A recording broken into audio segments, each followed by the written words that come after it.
You are listening to the City Podcast. Unadulterated, non-politically correct, unfiltered, real talk. The City from the inside out with your hosts, Chad Cranston and Steve Mealing. Hello, everybody. Welcome to the City Podcast. This is Chad Cranston here. And I'm Steve Mealing, and our special guest this week is Ali Badshah, actor extraordinaire. Yes, sir. Doing some big things in the world. How do you spell that out in case people want to Google it right away? Ali, and Badshah is Badshah. And my handle on pretty much everything is Good Badshah. So GoodBadshah. Perfect. Now we got all that out of the way. Yeah, so I'm glad. You know, you were probably, when we were testing out this podcast business, you were the second. Oh, I think so. Yeah. Rainbow Sun Franks, which we'll have on again to talk to him. Good old Rainbow. But we had a great conversation about the sound and all the experimental shit wasn't working out. But the good thing about it is things have really popped off in the past year. Oh, since we last spoke. Yeah, no doubt, man. Like seriously, like tenfold. Oh, yeah. It's perfect now, actually. Absolutely, yeah, for sure. A lot of things to talk about. Yeah, my goodness, man. Far more zen as well. So I guess for people that don't know Ali, I guess we got to give a little bit of a history on who you are, what you're doing, what you're up to. All right. Well, born and raised here in Toronto. Started out b-boying and dancing, like freestyle hip-hop, freestyle house. And then I thought my dance career was over because I got a gig offer to dance for Diddy, but the girl that I was with didn't want me to go dance for Diddy. So I gave up on that gig and that dream, and I was all upset. And then that's what brought me into comedy. So I did comedy for a real long time. I came out the Nubian room with Kenny Robinson and Jean Paul and a whole bunch of other comics. Came up through Second City, 5 stand-up comedy specials, a bunch of different TV things here and there.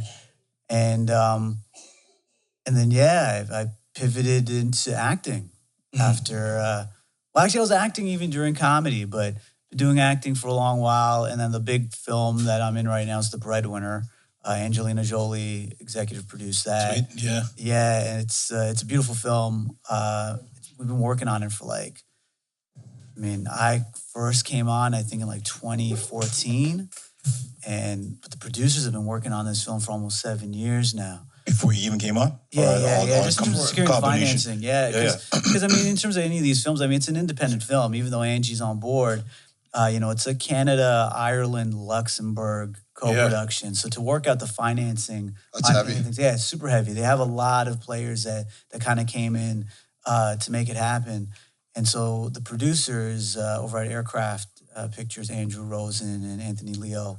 Big ups to Aircraft. Yeah, big ups to Aircraft. Those guys are the 2 hardest working dudes I've met in this business. They're so genuine, so kind. They've been working on this for at least 7 years. And that's some time, actually. Yeah. Probably not uncommon though to get something into pre-pro like that. No, not at all. In fact, especially when it's indie, it's an indie film, right? So just to access the funds, be it by way of government or third party, whatever it is that you're working out, whatever financial whatever mix you're coming up with to make it happen, definitely takes some time. So this movie, Nora Twomey, she's a director from Ireland. Her last 2 films were nominated for Oscars, and now The Breadwinner is also nominated for Oscars. You got Canadian, you got the Irish film, international acclaim for The Breadwinner, and it's doing some great work right across this world in regards to, I guess, you can't really call it a Canadian film. No, it's definitely, the talent, all the voice talent's Canadian. The story, the novel, The Breadwinner, is written by Deborah Ellis, who's a Canadian. And she went out, she's real deal. She's a next level human being. She's choosing to not go to the Oscars because of the U.S. ban on Muslim countries. So she's taking a stand and she's not going at all. And it's one way of showing support. Yeah, 100%. And Deborah's Canadian. She put it together. Anita Doran, who's the screenwriter who adapted the novel, she's Canadian. The voice cast, myself included, we're all Canadian. But Nora, she's from Ireland, and Cartoon Saloon, the company, the animation house that put it all together, they're all based in Ireland. Yeah. Right. And so and then Guru here in Canada did a bunch of the post as Guru well. Studios? Yeah, Guru Studios. Yeah. And Shout out to Guru Studios. Yeah, doing shout some out to crazy Guru. animation. Yeah, they do great work. My I goodness. see you, Guru Studios. You know who I am. We all know who you are. There's a Guru. story behind this. It's all good though. Yeah. So it's definitely an international film, and the appeal is really international. Like the response to this thing has been so. It's been eye-opening, man. Like, it's amazing how, like, we just loved the story so much. We just poured ourselves into it. And it's amazing to see how people react and how they feel when you give something so selflessly of yourself. You feel me?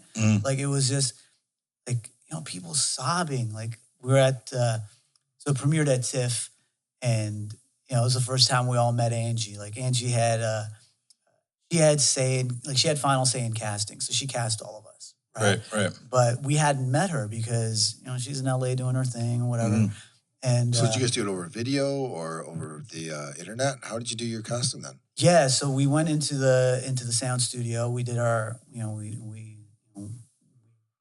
we did our auditions and our callbacks, and they had them videotaped. And in fact, the characters in the film, they're animated based on our faces. Oh, cool. Oh, so you did like the mapping. Yeah, not even so much mapping, because it's hand drawn, a lot of it, right? Oh, okay. Yeah, so I guess they mapped. I don't know the technical end of it, but they definitely used our faces as reference. So they videotaped us throughout the entire thing. Oh yeah, I've actually seen that, and I don't know if that's exactly what they do, but I've seen voice boxes where they're actually the actors are in there and there's cameras on either side so they can get that full. Yeah, I'm pretty sure it informs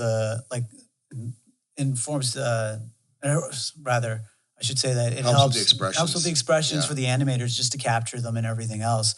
But so Angie saw all that footage, and she made the call. So when we were at TIFF, it's a big red carpet, like we're all kind of doing our thing and just watching her work the crowd. That was real magic. And I got a thing for moms. So when I saw her with her kids, I was like, man, this girl's dope. It took kids to bring it. Yeah. Oh, yeah, she's got kids now. She's so hot now. Yeah. Oh, yeah, totally. Because what it was? Everyone was like, there's a mystique to her, right? But to me, I'm like, I'm not going to sweat her. I'm not she's doing her thing. And yeah. I have to ask you, because you keep saying her name over and over again. Yeah. Most people I know refer to her as Angelina Jolie. Right. And you keep calling her Angie. Yeah, because that's how she introduced herself to me. Okay. Yeah, I was just curious about that. Yeah. So it's like, yeah. I thought you were going to have some great story. Yeah, we sat down. She was like, listen. You know what I mean?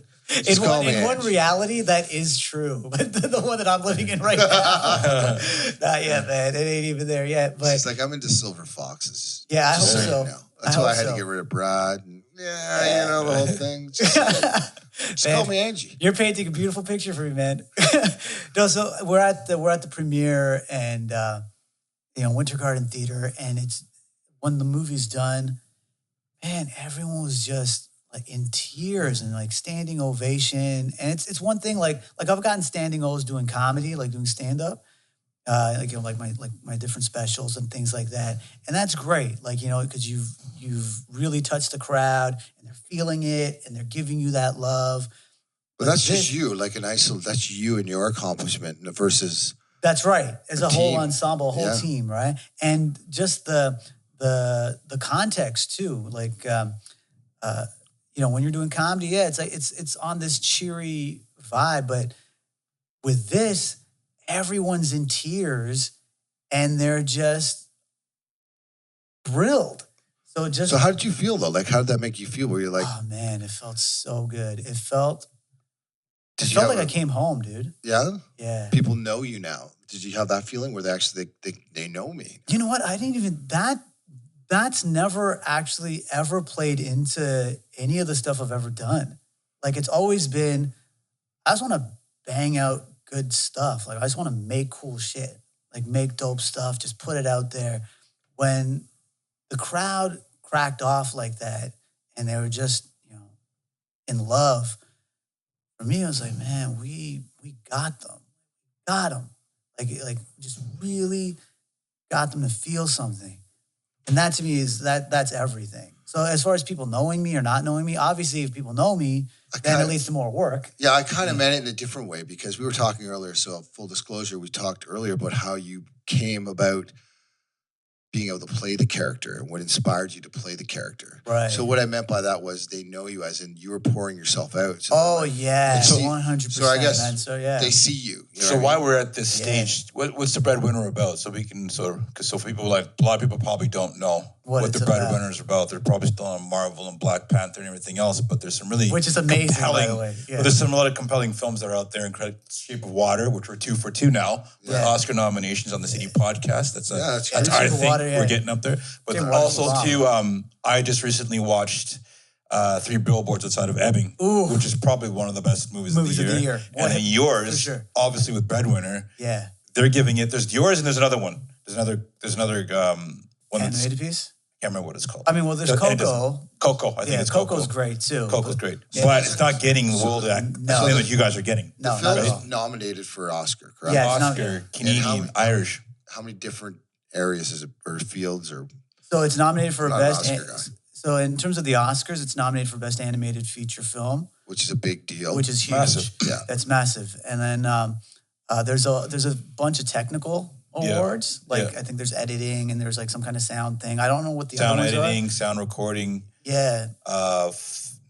Not film design. I don't know. Like the technical ones I should know. And I'm sorry, guys. I actually have the internet, so I'll just check it out. Oh, wicked! Yeah. Right, we have it at our fingertips. Yeah, folks. if you go onto the Oscar website, the Academy website, so the list is all there. So we're nominated for and that. Variety as well. Yeah, and then we ended up getting the. We got nominated for a Golden Globe. Golden Globe, yeah. We and then at the Canadian Screen Awards, we're nominated for Best Film up against all the live action films, and that hasn't happened in like almost 20 years for an animated film. Yeah, so that's pretty big. We got like 6 nominations there, I think. Mm-hmm. We ended up winning at the Annie Awards, which is like the big animation awards. Yeah. So we won Best Independent Feature Film there, and a whole bunch of other awards. I think we won 10 Annie Awards. So it's like the Guild Awards too. No Screen Actor Guild Awards because we're not guild members, right? Oh, right. So we're all actor members. But so Sara Chaudhary, the girl who plays. Okay, so just to rewind a bit for the people who don't know what The Breadwinner is about. The Breadwinner is based on a book called The Breadwinner by Deborah Ellis, and it's about a little girl in Afghanistan during the Taliban era, and she ends up having to start dressing up like a boy because her father, who's the breadwinner, gets thrown into prison. And during the Taliban era, women and girls weren't allowed out in public at all. So this girl has to end up dressing up like a boy to take care of her family and to get her dad out of prison. And I play the dad.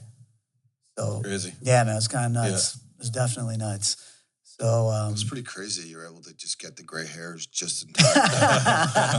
I've had them from time, man. Just no more Faria. I wasn't even using Grecian formula or any of that. I was using like the girl hair color. Oh yeah. Yeah, Faria by like L'Oreal Faria because it comes with like the nice conditioner and it smells good. And like you crack off like this little aroma thing inside the mix. Yeah. Otherwise like the male hair colors, they fucking smell fucking terrible. Rancid. And rancid, and they make your hair all dry and shit. Damn. So I was like, never figured that out yet. Yeah, well, yeah, man. It's like I started having to do Chad's this. Never had that problem. Never had that problem. Good for you, man. Well, you got a good shaped head too. Well, that's the thing. That's why I shaved it. Because if I didn't, I'd be one of those guys with a receding hairline in the middle. Yeah. Looking like a 60-year-old man at the age of like 25. That's right. That's right. A little you gotta own it, right? Yeah, I gotta own it, man. I'm cool with it. So speaking of owning it, you like how I tried to create my own little segue? That was a great segue. Working on it. Yeah. Still can't use the internet thing. It's okay. I'll have to text Al Gore and ask him. You know what? I'll look it up. Because I should know this anyhow. So where did you draw inspiration from your character then? From my own life, man. For me, it was, it was pretty challenging. So I did comedy for a long time. And then, I was married. I have 2 kids. And while my kids were toddlers, their mom She went through some challenges and she was MIA. She basically went ghost for a while. So I was raising my kids on my own for just over a year. And then she came back around And then to get the kids, she falsely accused me of being a radicalized Muslim fundamentalist child abuser in court. Holy Are you motherfucking Muslim? shit. Yeah. Okay, Are you Muslim? Well, I mean, I'm a Sufi Muslim. Yeah. Yeah, that's right. Yeah, but I mean, like I tell dick jokes on TV for a living. At least that's what I used to do. Yeah. Like I'm eating, you don't I'm have eating to pork. stop. Yeah. But I still love dick Now jokes. They're he's fucking Johnny great. Oscar over here. He's like, no more dick jokes? Oh, no. I'm making an entire movie just based solely on dick jokes. No. So she played that card because she didn't have a card to play. And then the allegations alone eliminated all my access. It took me a year to clear my name in court just to be able to see my kids again. And then, so that whole experience of raising them on my own, being their dad and their mom, And then through being their ripped toddlerhood, away from and then you. being ripped away from them, that changed my whole life. That pulled me out of comedy. I was like, yo, I don't want to tell no more fucking jokes anymore. I'm like, I was serious? I was fucked up. You should be. Should have been. Yeah. And so it took me a lot of time to Racist, actually. big time, man. Extremely fucking racist. Oh, hell yeah. I've never dealt with more systemic racism in my life. It was crazy. And so, and I'm like, I'm in court. I'm like, yo, Your Honor, I got Russell Peters and I got Colin Mockery's phone numbers in my phone. I'm like, I'm on the CBC. You can check out my wiki page. I'm not a terrorist. Yeah. As far as like hitting my kids, they're my best friends. I've never touched them. Yeah. Right. But the court, in their defense, they have an obligation to protect the kids when an allegation comes up, and then Children's Aid investigates. Right. And it's a process, And it's a process. Yeah. So that process took almost a year. And so that whole experience, and then I was able to draw from that for the Breadwinner. So when people listen and when people watch the film and they see this dad, that's I'm really pouring myself into that piece. So that's where the inspiration came from for me. So finally, people get you now. Yeah. So to your point, They get to see exactly. it. Yeah. Yeah. See you now. Yeah. Which is pretty awesome. And maybe part of the reason why it's, you know what I mean? Everybody putting that into the pot, you know what I mean? Yeah, everyone poured into it. Like it's just such a beautiful story. But just a young girl, empowerment and family and determination and persistence and all the things that we all read in the self-help books and like all the stuff that we're all for a reason, right? Yeah, man. Yeah, no doubt. So yeah, it's been a real blessing for sure, just to be a part of something that is touching people in this way. And then, personally, like in terms of, there's a shadow that gets cast over you when people think you're a comic, right? Like it's taken me a long time to I love cracking jokes. I love it. Like I love stand-up. But I don't do stand-up anymore, right? Partly because when you're doing that kind of work, you don't get as much of an opportunity to do the deeper, darker acting work that I love doing, right? Well, it's kind of weird because there are quite a fair amount of famous comedians Who turned actors who are amazing. Whose actually best movies are the ones where it's a serious and it's a darker role. That's right. And they seem to make that transition easier. Yeah. It seems that way. Or maybe... Well, no, it does. Like, as far as the artistry goes, yeah, for sure. Because most comics are deeply cracked and disturbed people. For sure. Excuse right? me. Yeah. I was going to say that. They're drawing from the same place. We're fucked up. We're fucked up for sure. And so, I mean, you look at Jim Carrey, you look at Robin Williams. I think those are two of the best actors in the past 50 years, at least. And so to your point, yeah, absolutely. Comics do make for great actors, but the shadow, as far as what industry expectations are, what producers' expectations are, what audiences' expectations are, once you've kind of put yourself into that space, it's kind of tough to at least I found it was tough to jump out.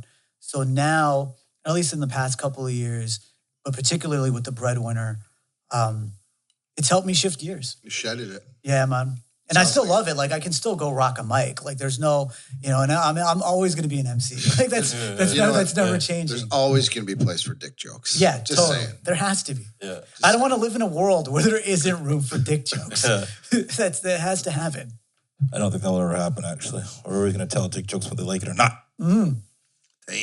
Very good. So up next is, are you planning on going to the Oscars? That's a year good yourself, or question, are man. you I gonna- definitely want to go to the Oscars. It's so Will funny. they let you into the States after an allegation from the ex like that?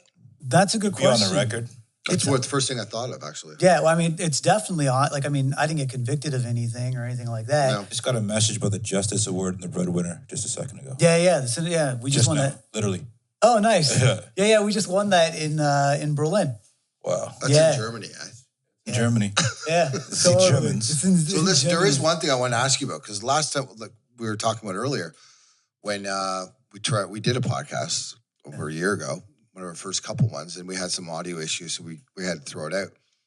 But you told this awesome story of this. I think it was you were working on a cartoon or something about the Illuminati, Oh, yeah. and it stuck with me since, because I was like, "That's a great effing idea." Yeah, it's moving along really well right now. So can we go over that again for the sake of people who Well, I didn't get to hear what happened? can't let too much out this time. But you, like I were, did you last also time. said you were going to self-produce it as well. Yeah, so I'm not self-producing it. Ooh. No, that's not. So so there's different partners who've come on board, retooled it. So it's not called Little Illuminati anymore. It's called Dingledum, because the planet that they're on it's called Dingledum, and the whole planet is full of a bunch of dingles, essentially. Yeah. So the story is basically, it's about a one-eyed little boy with a pyramid-shaped head who wakes up not knowing who he is or where he came from. He wakes up inside this giant temple, and he steps outside, and around the giant temple, there's a whole civilization that's sprung up, and it's of these dumb creatures called dingles, and dingles are essentially an allegory for humanity. Can you use the word dumb nowadays? Yeah. I don't give a Yeah. fuck. I'm just gonna fucking say it. I don't give a shit anymore. It's like, and it's because is dumb like a non-PC word? Is I it don't like- know. Oh, Every day fuck. something new There's comes up. something new. There is Yeah. something new. But you know what? I'm As gonna soon as- go with dumb. Yeah, Dumb's I fine, I agree think. with you. Yeah. I like it. Yeah. Okay. Yeah. So Just don't use retarded. yeah, you Oh, can't use. shit. You just said it. Sorry, You I just take said that it. back. You just said it. When I said retarded, I didn't That's mean right. it. I take that back. There. Yeah, and we You- can't you- take it you- back. You rebut the word retard. Yeah, we repeating rebutted it? the word retard. Perfect. Where do we file to get words taken out? That's a good question. Because somebody's From supposed to be doing it full Encyclopedia time. Britannica. You know what I mean? There's an Illuminati behind that. Yeah. So They glad. know Sorry, I what they didn't can interrupt your and story can't there. fucking say. Yeah. So basically, yeah. You're so, talking about dumb people? Yeah, I was totally talking about dumb people. So basically, this little kid, it's his job to take care of these dumb dingles on the planet of Dingledum. And he has a whole team that he works with, and they all kind of get it together. But it's kind of like what the Illuminati does. Illuminati kind of makes sure that we got they're the illuminated ones. They're the ones who are making sure that everything's running. They're the ones spelling stuff with letter Ks. Yeah, totally. The 11th, if everyone knows, you know. That's right. Some deep shit. Skip is. past 10 right to 11. That's right. I don't know about any of that stuff. I'm just exploiting the symbolism like a buck. That's really. So did you go to Guru for this, or do you have a studio behind you now? Or? Yeah. So so what ended up happening was I went to a couple of funding bodies, and I had a portfolio to be my service producer on it, and they're still down to do it. But now what's happening is I'm going to get the top line artistry done here in Canada, and to drive down my cost, I'm either going to Peru or to China to get the rest of the animation done, because the price point per minute here in Canada on animation. Have you ever been to Peru? No, I didn't. Perfect. Go to Peru then. Yeah. You can oversee it. Well, either that, or I'd much rather go to China just because I'm fascinated by China. You Like, can get all the knockoffs you want of anything. yeah, there, bro. totally. Maybe you can take some stuff back for me while you're Pair of there. Yeezys. Stuff that Pair of broke. Yeezys. Yeah.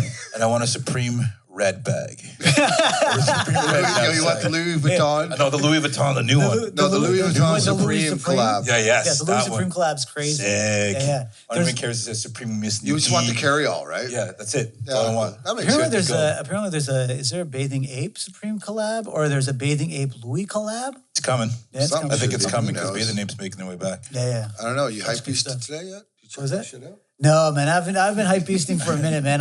I'm very like no labels anymore. I'm low-key hype beast. Yeah, like I keep up with everything, but I'm either doing like bespoke, custom, like patchwork, or Oh, like that's right, because you're an Oscar nominee. that's exactly it. So us, next level. plebes that aren't, Still hype beasts. We're not there we yet. still buy like brands and such. Yeah. No, I'm buying like I'm buying like no label. Just I don't want to deal with any of that. And if I'm putting anything on it, it's either my own artwork or like my homie's artwork or like just like Right back to the DIY days of being a breakdancer. that's exactly it. That is exactly it. What was the band? What was the group's name again? Which Who group? were you dancing for back in the day? Oh, back in the day, I came up. That was a good story. I remember that. Yeah, so I Yeah. came up. I'm the young blood from this crew called Bad Example. So I was the only dude in my gen from that crew. So basically, I had like what 4 OGs above me, and they schooled me hard. Like they taught me what I needed to fucking do. Yeah. And so yeah, like big ups Walker, big ups Steve, big up Dwight, big up Joe, Twisted, all these guys. Like they were just, yeah, they just taught me a lot. Like it was just in terms of style and just flavor. Like, none of us rocked the same. No one, and I'm the baby of the crew. Like I was basically that dude who used to hover around and watch these dudes. And then one day, like years later. Yeah, a couple years later, you're the guy. Yeah, and I started rocking. And then when I earned my stripes with them, that allowed me to say, okay, you know what? Like I've earned my stripes. I can throw down. And I just kind of went around and just did what I did. But yeah, Bad Example. And they inspired like a lot of local crews in the city, like D4C and This isn't like guys from Bag of what Tricks. time period? Bag of Tricks. Yeah. Yeah, like so. Late 80s, early 90s? Yeah, this is the 90s. This is the 90s. And It's just so hot right now. yeah, totally. Everything 90s is like But they just cracking can't. up. They can't break.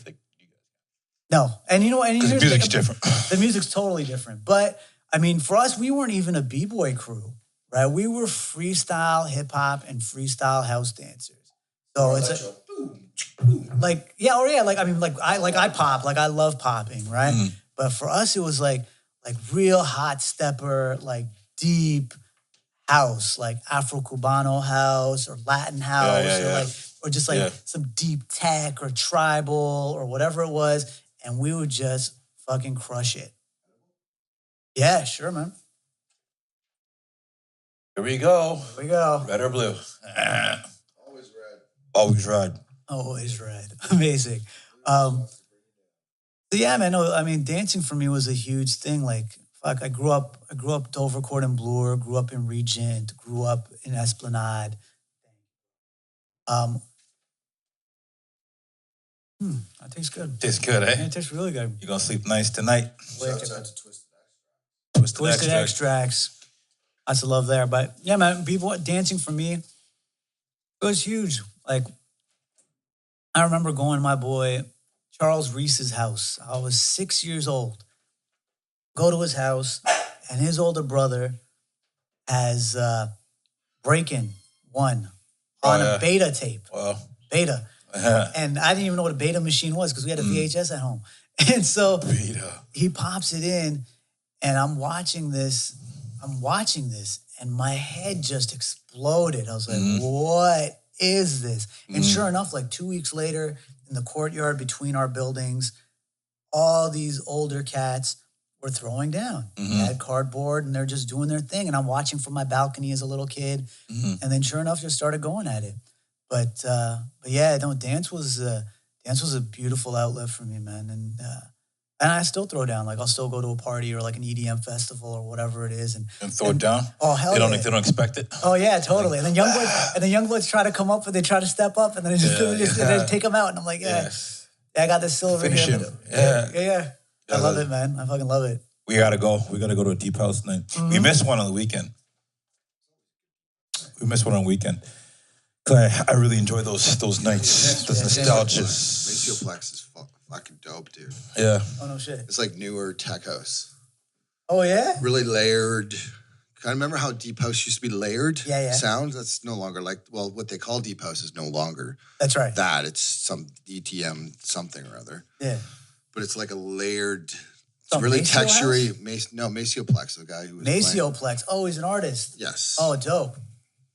Definitely worth checking out for those who have never heard. For me, what I love in terms of sound is that the Montreal sound, right? Not even right now, for a little bit, like Kaytranada, Sango, all those guys, like they bang out a sound that's like house meets deep house meets like 90s hip hop, R&B sensibility meets like It's kind of like a rare groove kind of sound. yeah, man. Some Afro Latin Brazilian flair to it once in a while. Yeah, and they throw in these like I think they call it occidentals or something like where like the beat staggers in a way. Off steps, yeah. Hard to mix, but once you get it, you get it. Yeah, exactly. And so, man, yeah, shouts out to K Tronada. Like, he won the Polaris last year. That guy, like, Kevin's music's fucking sick. I love that guy. Did you ever spin? Oh, DJ? Yeah. Yeah. That's you got into it. Yeah, a little bit, man. I had back in the 90s. Back in the 90s. Back in the 90s. Really, is it? I had what did I have back then? I think it was 2 WB belt drive turntables. No. And like, That's hard. Yeah, and 2 The touch and goes? Or you just they're fucking terrible. Yeah. And like 2 and an MTX like mix master or scratch master or something. It's fucking terrible. I wanted the 1200 so bad. Yeah. And I was gonna get them, but then I took a road down the chemical lane, and I started selling off my gear. Like, I remember I sold off my Super Nintendo with like 30 games for like $30 just because I needed a fix. Like, it was like, yeah, like I was like, what kind of chemicals are those? Oh man, back then, no, I wasn't doing meth or anything. I mean, it was yay, and I mean, I was a fucking kid. You're just giving her. Yeah, man, I was self-medicating. I went through a lot in my childhood that I didn't even know about, and when I became a teenager, I didn't even know how to deal. So it was a lot of drugs and a lot of hanging out with people who had death wishes and being funny just because you're cracking jokes. But yeah, it was a lot of. So you were running the streets in the 90s. I wasn't running shit. No, you were running the streets as in running around the streets. Oh, sorry, yeah. Sorry, you know what? You didn't understand what I meant. You were running through the 6. Yeah. With my woes. Yeah, totally. Totally. Yeah, no, I was definitely. I was bouncing around everywhere back then, man. It was just that time. Like, so what would you say to yourself back then now? So say you caught up with yourself who was doing what he was doing. Wow. And you're at where you are now because of where you went. That's kind of how you get where you're at. Yeah, I'd say stick with it. That almost sounded deep, didn't it? It was deep. That was super deep. I'll take full man. credit if Would it you sounded say good. to get where you're at? What? I'm not going to repeat that. You got to listen to the podcast. It was deep. It felt deep. Yeah. But It wasn't Brian Adams cussed like a knife, but it was deep. No, it was like a knife. It was definitely deep. The advice I'd give myself to that young dude who was just broken and hurting and just self-medicating and caught up with like the shadiest of motherfuckers out there, just stick with it. Like, no one is ever going to see what you see, ever. So just You got to bring it to them. You got to bring it to them. And so just keep doing it, stick with it. Because there's going to be times where no one around you is going to believe you or believe in you. And you got to believe in you. And you just got to keep doing it. Like, even through all that fuckery, even back then, I knew that I was going to be an Oscar contender. I knew that I was going to be in the space that I'm in right now. Yeah, you just had to get there. I just had to get there, and I had no idea how to get there, but I was like, it was part of that vision, So you gotta, I've been reading, really big on self-help and all that stuff. Yeah. So I love this one book. It's called The Science of Getting Rich by Walter Wattles or Wallace Wattles. And it's like the book that Napoleon Hill read before he wrote Think and Grow Rich, which is like the big self-help that's one. big self-help. That's like That was in the the seminal 90s book. or 80s, that one. Oh no, it's Think and Grow Rich is like the 1930s, dude. Really? Dude, that book got written up like I don't that know book. shit then. Yeah, that book got written up during the Depression. That guy, so Tony Robbins, Wayne Dyer, all those guys Found inspiration from that. from Think and Grow Rich. Okay. So the guy who wrote Think and Grow Rich read this other book called The Science of Getting Rich, right? It's a little read. And so me being fucking meticulous, I decided to make like a binaural beat sleep subliminal programming thing where I voiced the lines from the book, and now I listen to it every night as I sleep, right? Oh, nice. Yeah, just to condition myself, right? Yeah, I yeah. gotta fucking get my mind right? So you recorded it over, and you listen to it now as you go to sleep? Yeah, or as I'm sleeping. So it plays it. So like for an Instead hour. of leaving the internet or the TV on.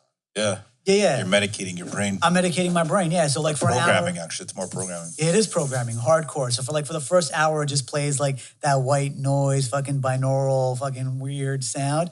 And then after Waits about till an the hour, REM kicks in. yeah. And then after an hour, Scientists. then my voice comes in super low, and I'm basically saying the stuff out of this book, right? And one of the things it talks about, it says, you don't need to. It's not your job to guide or supervise the creative process. All you need to do is to retain your vision, stick to your purpose, and maintain your faith and gratitude. That's it. Gratitude's a big word. Gratitude. Huge. That's It's huge. That's the. So that's common something denominator right there. I'm almost You thinking put together- gratitude is the opposite of ego. 100%. it is. And when you release it, you realize like what gratitude really is about. Yeah. Like, oh, thanks for having that fucking nice car or that pair of shoes. It's like, God damn. Yeah. I'm thankful for this, I'm thankful for this. Not even like not having that, Yeah. but I'm thankful for what I actually have as a heart, a being, a foot to walk on, or a hand to open the goddamn door, and an eye to look. You know what I Once mean? you almost man. lose something, it's more of an awakening, right? Yeah. Like, when things go sideways. Oh, fuck yeah. Oh, fuck yeah. They go Been there. sideways. And We've all once been you there. get We've all through been it- there, that's what man. I'm saying. Yeah. Like, I'm using both my hands going, you or you or me. Yeah, exactly. All All on of us. me. Yeah, shit's gone sideways for all of us. Like, Which is awesome, actually. Yeah, totally. Because I mean, it Because we're gets still here. yeah, 100%. Do you know what I mean? 100%. And actually, that whole saying actually is true. What doesn't kill you makes you stronger. yeah, absolutely, it does. As long as you get up after you get beat down, that's kind of what happens, right? Yeah, you got to get up. Yeah. So when you wake up from your self-induced programming, Yeah. are you like going to get it right away? You know what, man? Every day is different. Like lately, God bless, it has been like that. I think it's just taking the time to, taking the time to shut down for the evening proper, get up proper, having like a nightly ritual, having a morning ritual, all that stuff. Did you fight that when you were younger? That whole Fuck ritual? yeah, man. Of course, because Well, everyone's telling you to call do it it. structure, I think. Structure, yeah, exactly. Making my bed, fuck that. No, when you're saying that in my head, I'm like, this is exactly what I do. I fought structure and not so much responsibility, but like the actual structure. But they kind of go hand in hand. Yeah, that's the whole thing. Yeah. I didn't realize, Yeah, me but I neither. fought it because I was like, I'm free. You know what I mean? I'm not doing that because I'm supposed to, but still having success. But obviously, things come and go. And That's that's where the right. gratitude comes in. And once you realize, you know what, I'm happy for what it's not about me for that matter. But what I'm saying is, you kind of fall into that structure, and that's where peace kind of is. Yeah, That's no what doubt. I've realized as I get older. It's like I find peace, and that's kind of what you were explaining. Yeah, totally, 100%. It's through the process of it, right? Like, I mean, we attach our happiness to things outside of us. We're fucked, right? Like, be it on, if the Breadwinner wins an Oscar, great. If it doesn't win an Oscar, great. You got You know to what the I mean? dance, though. I got to the dance. And you know what? And it wasn't even so much like the dance itself. It's the work leading up to the dance. Process. Like, it's the process. It's the process of all of it. To me now, it's just like, okay, I know what my purpose is. It's to really touch people's hearts by way of story. That's what I do, right? So knowing that that's my purpose and working every day, bit by bit on that and sticking to the vision that I have and retaining that vision and being grateful for the opportunity to do it and having faith that it's going to happen, that it is happening. I'm like, And that's where the faith in yourself comes, right? yeah, 100%. 100%, man. See, it's funny because RJ I wake Athletics up, says hi. I wake What's up up? thinking about aliens. RJ Athletics. Oh, RJ Athletics, what up? Yeah. Yo, yo. Yeah. Yeah, man. Sorry about that. Yeah. OG. Yeah. What an OG. I grew up with this dude. Oh, yeah, that's right. We talked about it. Yeah. Yeah, man. Ricky. Ricky. We see you, Ricky. Ricky J Athletics. Yeah, we Yeah, see you. man. Oh, yeah. Krav We out Maga here? Supreme. We out here, Ricky. We out here. Ricky. We out here. Yeah. So I think things kind of moved along at a rapid pace as far as like things were happening a year ago. Or Yeah, how yeah. long was it? It was It's just a like bit a year over and a a year half. ago, I Yeah, think, it's right? a little right Wasn't there after something the about film festival or something before about the a film TV festival? show that was Oh, fuck. Yeah, man. There's a lot of shit that went down. Well, I shared a bit of this with you. just because it was about to come out, wasn't it? Your show. No, what happened was that there's a few things that went down. But okay, here's Here's one thing. Okay. Can we talk about it all? Are we allowed to? Yeah. You might This is so good. It's about time we get into some shit. fucking real shit? Yeah. All right, man. So I'd have to light a smoke for that. Yeah. all right, man. So I'm going to preface it by saying it's all love at this stage. For sure. Right? For sure. But so It's a life we live, right? it is the life we live. It is the life we live. So you know, obviously it was a comic for a long while. Plus, what's this? Vape Oh, it's a vape. extract. Vape and extract pen's different. So vape is for smoking cigarettes. Okay, so what happens when I pull on this? You get high. Okay, wicked. You do the Nick Diaz. Oh, this is wicked. It's called a layer. Called Lair? A layer. A layer, yeah. It's a Canadian company. Oh, very cool. A layer. Check that out. A layer. Yeah, so basically, As much as you want. thank you, man. About a year and a half ago, a Canadian comic named Mark Trinidad, big ups Mark Trinidad, he put together a video of how one of my bits from my 2011 Comedy Now special that's on CTV and the Comedy Network, one of my bits is in Russell Peters' 2016 Netflix special. What? Yeah, so Russell jacked one of my bits. And for me, that was heartbreaking because Russell was one of my mentors. right? Yeah, I thought you guys. Well, yeah. I know you had a relationship. Yeah, I loved the guy. I totally, and then seeing that, I was fucking upset and I was fucking pissed. So in any case, so Trini makes a video basically doing like a back-to-back, like Yeah. playing my video, my clip from my special, and the clip from Russell's special, and it's abundantly clear. Mind you, Kearney is the one we saw at Just for Laughs, that black woman. Oh, Right before- Gina. Was it Gina or is it the same person? With Gina She opened Yashiri? up for Jay Farrell Uh, Just for Laughs this year. oh, I don't know. I think she did because she mentioned something about it. Oh yeah, Gina. Yeah, okay. Gina got jacked. Russell Yeah. jacked Her. her Yeah. bit. Yeah. Me, actually, Gina and I talked So it's about not it. just you that this happened to. Oh no, not at Okay. all. So check. So your friend put together the video side by side. Yeah, so another comic puts out the video. He makes the video and he puts it out, right? So now that it gets put out, I put it on blast. I call Russell out. I put him on blast, right? Did you talk to him beforehand? Before this went down? Yeah. No. Because So he saw- once the because he- video came out, did you give him a shout and say, "Hey, I just caught You know wind what? of what's going on"? I'm I asking, should right? no, I didn't. And you know what? In retrospect, doing that would have been great. But he stopped returning my calls like 3 years prior. So it doesn't matter. So it didn't even matter. He's doing his own thing, right? But No, he's doing your thing. well, yeah, in that instance, yeah. But yeah, it was disappointing. But then what happened was that video that Trini made, the side by side video, got seen by a Canadian television exec, a production executive. Her name's Liliana Reyes. Shouts out to Liliana. You're the best.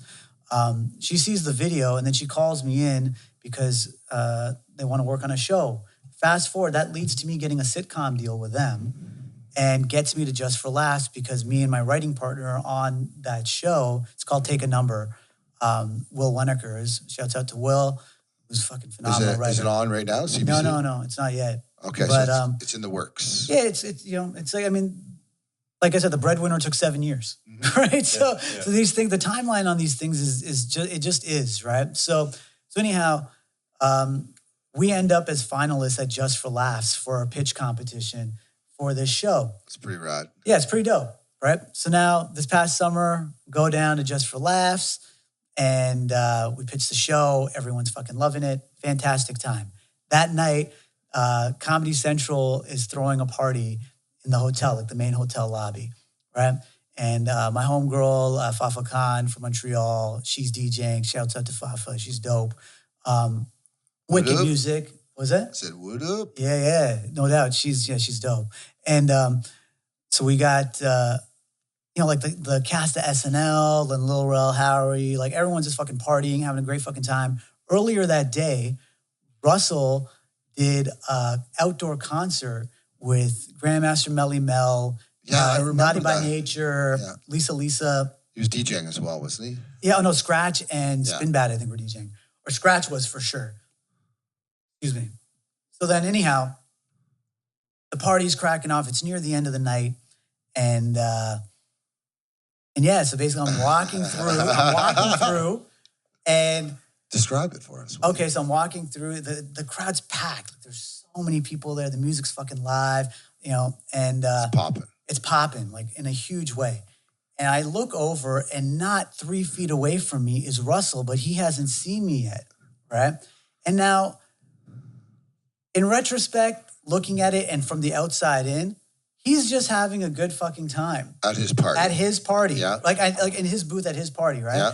I'm running through, and, you know. It just happened. It just happened. Next thing I know, we cross paths, and I put my hand up on his chest. My thumb's at his, like, right there on his. So his clavicle? On his clavicle. And Yeah. I'm like, yo. Right? And he's like, oh, hey, it's the guy who's been talking shit about me. And I'm like, I haven't been talking shit about you. And at this point now, we're super close. So now he's trying to get my hand into a wrist lock. And so, What? Yeah. So he's trying to get my hand into a wrist lock, and then I'm slipping out of the lock. That's kind of weird, don't you think? It was kind of weird because we're really close quarters, right? Yeah. People around you. People around you, but he's playing it smart though. Yeah. And with all due respect, he's actually playing it real smart because he could have just wilded out, but he didn't. Not yet. Right. So then he's trying to get me. He's trying to get me in the lock, and he's like, "Yeah, I hear you've been talking shit. Oh, it's the guy who's been talking shit about me." I go, "I haven't been talking shit about you." He goes, "Yeah, you said something about me stealing one of your fucking jokes." I go, "Yeah, I did say that, but that's not me talking shit about you. That's factual. That's factual, right? But I didn't say that's factual." I go, "That's not me talking shit about you." And he goes, and at this point, one of his security guards is coming and pick. And, you know, like Russell's crew is dope. Like Pig, Shake. I love all those guys. Like Ray. Like, I love Does him. he know you? What? Does the guy, this is... Oh, yeah. Like, Okay, so... Yeah, of course. Yeah, like I've opened for Russell. Me and Russell were on a show together on CBC. Like, like he's actually one of the biggest reasons I even came into comedy, right? So in any case, that's why it hurt me that much more that he fucking jacked me, right? And so, so Pick comes in, tries to break it up, or he's about to break it up, and then Russell's like, he goes, "When I steal something from you, I'll fucking tell you," right? And I look at him, and I'm like, "Russ, I fucking looked up to you, man." And at this point, his other security guard comes in, and he's breaking us up. And as that's happening... One from each side. One from each side. Yeah. And they're doing their job, right? Yeah. As that's happening, Russell throws a body shot. So he hit you with a closed fist? Yeah, closed fist. Yeah. But I'm already braced, right? Yeah. So it's not... And there's a huge difference between Russell's physique and my physique. Like, He's a bigger guy. Yeah, well, he's a bigger guy. And but big in what sense? You know what I mean? Well, Like, he's softer? Well, he's definitely softer in many regards, for sure. But at the same time, he definitely pulled back on that punch because he's Golden Gloves, right? He boxes. So And he only jiu-jitsu kind of as well. let you know that he had you. Basically, he was letting you know. Oh, totally. He put a dot on the period there. Yeah. Right. And then so he does that, and then we've been broken up, and at that point he just goes, "The next time I see you, I'm gonna break your fucking jaw." And he's just yelling, and Melly Mel's there, Tretch is there. Oh, showing off. Oh, shit went off Yeah. at that point, right? And then, you know, like Shake, his security guard's like, "You know what I got to do, right?" I'm like, "Yeah, man." So he breaks it up, you know, like he takes me away, and then, or I'm basically just walking because I'm like, Yeah. What the fuck happened? Yeah, nothing's fucking cracking off. But no, what fucking happened was he was having a fucking party, right? And you know what? Because there's a part of me. It looked like you called him out. You went there to call him out. That's Oh, what it totally. looks like. From the outside looking in, right? Totally, absolutely. And that's exactly what happened. Like I was sharing with Chad. I was like, there's a part of me that does not give a fuck about myself or anybody else. I'll let the whole fucking world burn.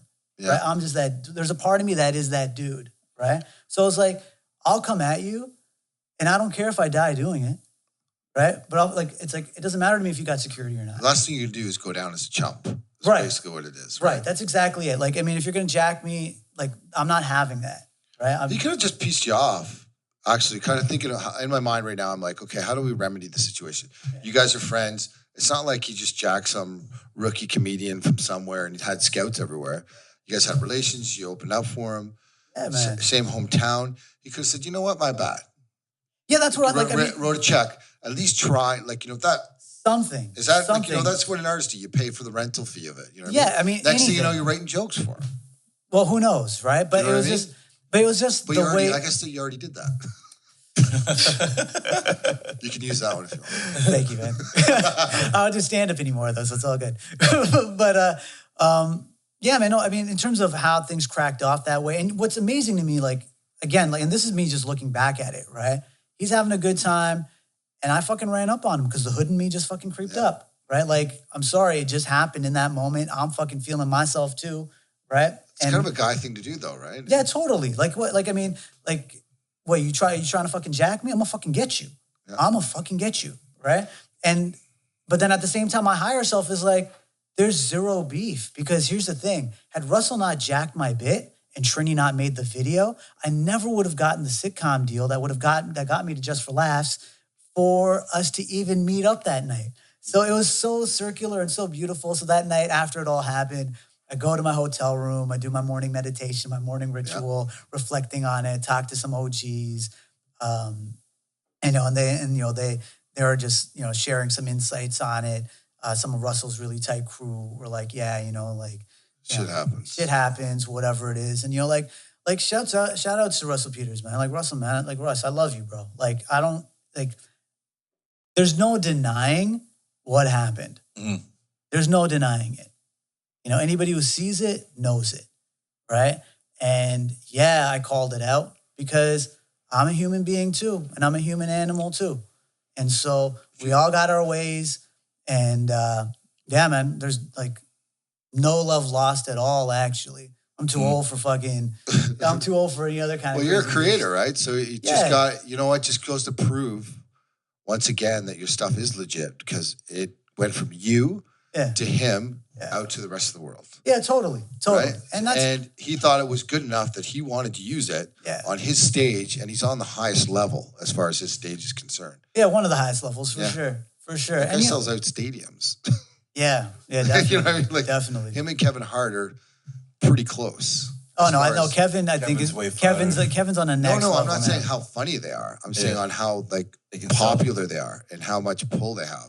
You know what? Guys are on next level. That's they're in the same range though, for sure. But as far as I think numbers go, I think Kevin pulls in a lot more now than Russell had previously, even in his heyday. Not to say that maybe he's got another wave, like he'll pull in even more. Yeah. Yeah. Like, I hope so. Like, fuck, man, I used to think the guy was funny.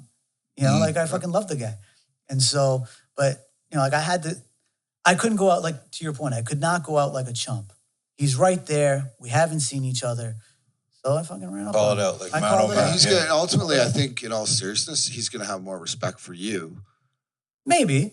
I would. If I did something like that and then you came up to me, I'd be like, you got to stick to your guns, you know what I mean? For whatever reason. Yeah. But afterwards, like, all right, Well, I mean, my only hope is that he's not doing that to anybody else anymore. Well. Right? Who knows? Right? And I hope that that's like not the case. Like, I hope he's not doing it to anybody else anymore. It's not no Amy Schumer. You know what I mean? Yeah, exactly. Carlos Mencia. Yeah. Carlos Mencia. It's not a foreign. It's commonplace. I mean, fuck. Did you read that Quincy Jones great article? article? Have you read it yet, Steve? I still haven't read it. Oh, fuck. So you gotta great, read it, man. I will read it. I'm going to sit. Michael Jackson, the biggest fucking thief of all, apparently. I wouldn't be surprised. I've heard Donna Summer's track that Quincy Jones recorded. Okay. And came out, I think, before Michael Jackson's, what song was it? Thriller or no? Oh, before that. So it's got to be on the Off the Wall album. Yeah, it was a song. I can't remember off the top of my head, but you can Google it, and it's very similar. No kidding. But that's just a producer recycling stuff too, though, right? Fair. But I mean, just to say that, the people get jacked all the fucking time. Well, look at Elvis. Look at Zeppelin. Yeah. Look at Zeppelin. If you know anything about music, and look at Zeppelin. They've stole like almost all of their stuff. Which is pretty and crazy. You can actually go to YouTube and type in Zeppelin stolen music or whatever, and they'll play clips of an original old blues song from the 30s and then their version of it. Oh shit! Mixed with "Stairway to Heaven" was a jack from another band that opened up for them at one point. Yeah, like there's some crazy stuff, but that's the world, right? It's so what I was trying to say earlier. When you're a creator, you just want to get it out to the world, but it's when you team up with people who aren't, like, they need the creativity. It's almost like they're archons. They need to suck that energy. Yeah, but to make things happen, right? Yeah, but people can make their own way. Like, if it's not your lane to create, then don't position yourself as someone who's a creator. You know what I mean? Like have some integrity. You know, and if you or you know, own up to the fact that you know what, I don't write my own stuff, and I have a team of writers, and you know, like there's no shame in that at all, right? Unless it's hip hop. Yeah, unless even hip hop is. But now apparently it's now apparently ghostwriters are fucking okay. Yeah, apparently it's all right in hip hop now to have ghostwriters. Meanwhile, before it was like I write my shit. What the fuck? Yeah, exactly. Can you imagine Rakim having a ghostwriter? Yeah, it'd be nuts. No. So, yeah, but I mean, Hammer maybe. Yeah, you can't say don't talk about Hammer. Come for you, man. I heard he's ghetto. He come for you, man. Yeah. Who was he went after? Oh, do you listen to that? The one with Redman. He went after Redman? Oh yeah. Wait, Hammer went after Redman? Yeah. No shit. Redman. What was it? Who had that album? Oh, Third Base. Third Base. He went after. Third Base. I know that. Remember that? Yeah. But he went after tried Redman. to kill him. He went after Redman. No shit. Yeah. He hired over people. what? It's because Redman called out. This is what everybody's calling MC Hammer whack and shit. And on one of the tracks, he said there's a lyric in there that kind of goes around Hammer, and it's quite obvious. And so one of the award shows, maybe one of them in New York in LA, he went to Oakland, and Redman just bowed down because he knows like Hammer's got 100 deep coming for you. So Hammer's like, yo, I like you and shit. So like, yo, you're lucky. You know what I mean? I like your shit. And Redman's like, yes, sir. Yes, sir. Like, no problem. Because he wants to come back to LA. He wants to, you know what I mean? Yeah. Full on story. Like, fucking Hammer's real. Hammer was real. The crazy story is that with Search from Third Base. Yeah, that one's crazy. Did you ever watch that one? That's crazy shit. For people who haven't heard that story, you have to look it up on YouTube. It's pretty fucking insane. No kidding. Yeah, and he's totally clueless about. Yeah, it's pretty amazing. So Hammer doesn't fuck around. Then. Doesn't fuck around. No, he doesn't fuck around at all. Good for him. Smart. It's weird enough. I think he's making fun of his pants or some shit like that. What do I have coming up? Good question. I just wrapped on. I can't name the film, but it's a big DC Comics film. Ooh. So I just wrapped on that. Was that filmed in Toronto? It is filmed in Toronto right now. See, I'm narrowing it down. Yeah, exactly. So anybody who's like a fucking Sherlock Holmes can probably figure out what movie I'm talking about here. Can you say who was starring in it? Yeah, I guess. Any names that rhyme with it? Yeah, it rhymes with making cock noises. Yeah, it's like, you know, there's one of the stars is a guy, he used to be a wrestler, and now he's got a whole bunch of amazing movies, like, and one of his buddies is Kevin Hart. Yeah. And, Really? Was there anything, you know what I was thinking about? I was thinking about climbing a skyscraper. Yeah, yeah. In Vancouver. Okay. Yeah, so then... Yeah, so that, you know... Does that sound familiar to you? Yeah, so that guy, he's in it. What about his eyebrow? Did they fix it for the movie? No, I'm pretty... actually, I don't know. We didn't get to work together. Oops. Yeah, so I don't know.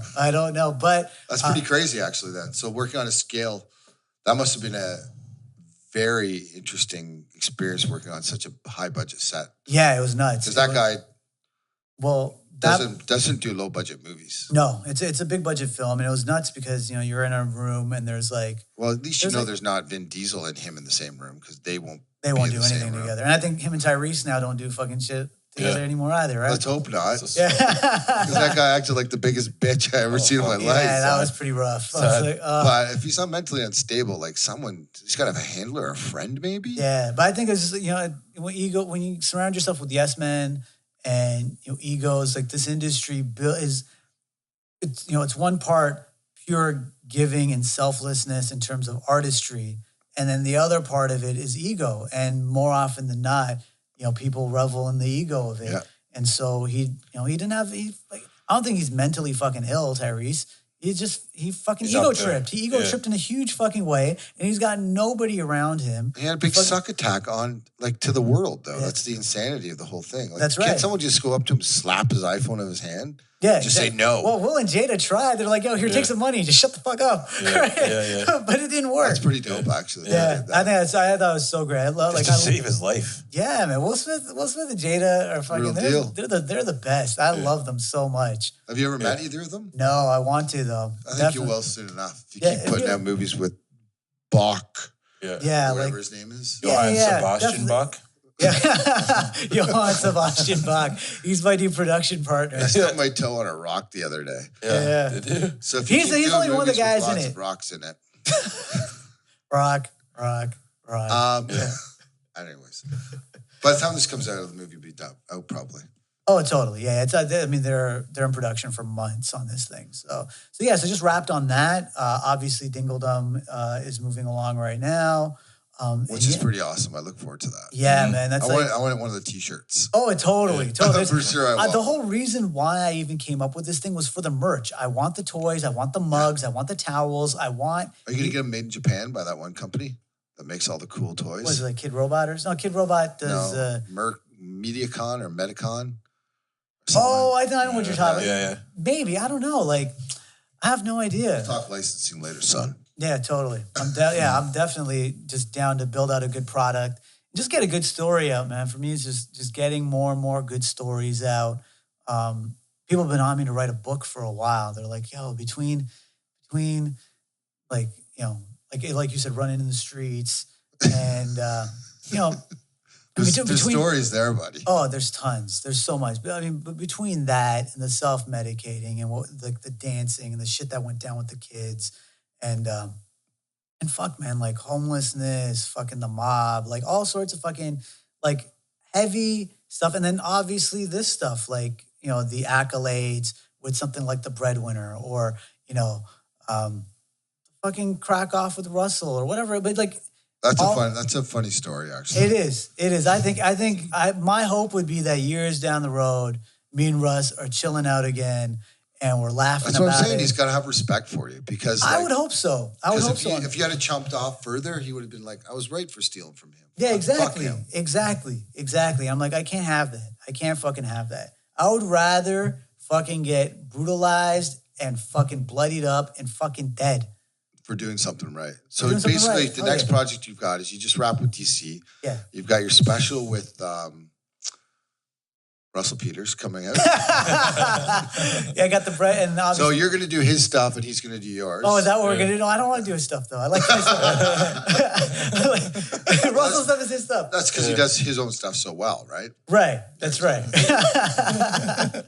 Yeah, so yeah, definitely got that film in the works. And then I got, got Dingledum, got a couple of other shows in the works right now that I can't rap about yet because they're just hot. Like there's just too many other players involved. And it's all I can say is things have really changed. Like a whole new dimension has sort of opened up in terms of the artistry and the work and the opportunity and the network and the possibilities. If just on all, I don't want to say all out of one project, like the Breadwinner that's not the cause of it, but to me, it's definitely a catalyst. It's definitely lit up something. It put you on people's radar, right? Oh, for sure.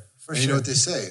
Opportunity comes disguised as hard work, right? 100%. And you've got lots of opportunity popping up. So. Lots of hard work, man. 5 a.m. starts every day. I thought you say 5 hours a day. I was like, you work that much? No, we had 5 a.m. starts, man. Yeah, I'm 5:30, 5:25. Good for you, man. I'm like, every day.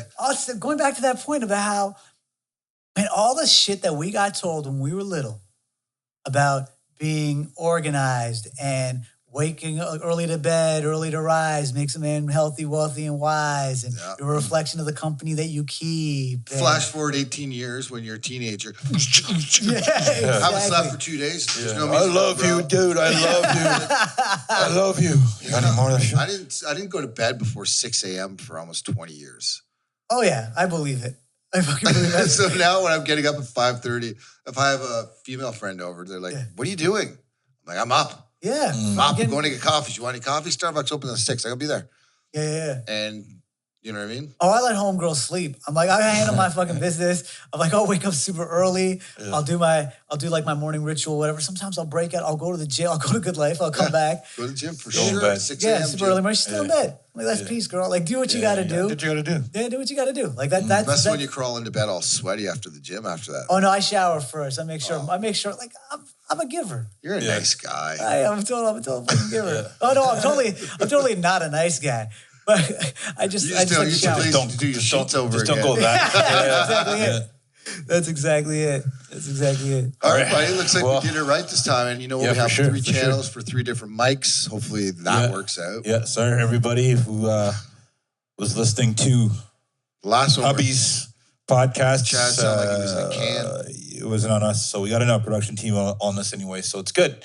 Mm-hmm. And we're speaking properly into the mic, so we all planned out. Well, it's just what it is, man. It's growing stages. So just as long as we're doing the right thing, we get a lot more praises than criticism. I think we're doing the right thing. I don't know. I And like the criticism. Criticism is great. There's a couple of them. But Can I plug something before? Yeah, for sure. All right. 100%. Yeah, so you can the Breadwinner is on iTunes now, so anybody who wants to grab it off iTunes can. Blu-ray comes out March 6th. They still do Blu-ray? Yeah, apparently. I guess it's for the 4K TVs and stuff, I guess so. Yeah. But I mean, I'm guessing most people just stream their content anyhow nowadays, I right? was going to say 4K stream. Yeah. So Either way, the Blu-ray will be a collectible. Which for sure. That'll be pretty awesome. For sure. So definitely check out The Breadwinner. Beautiful film.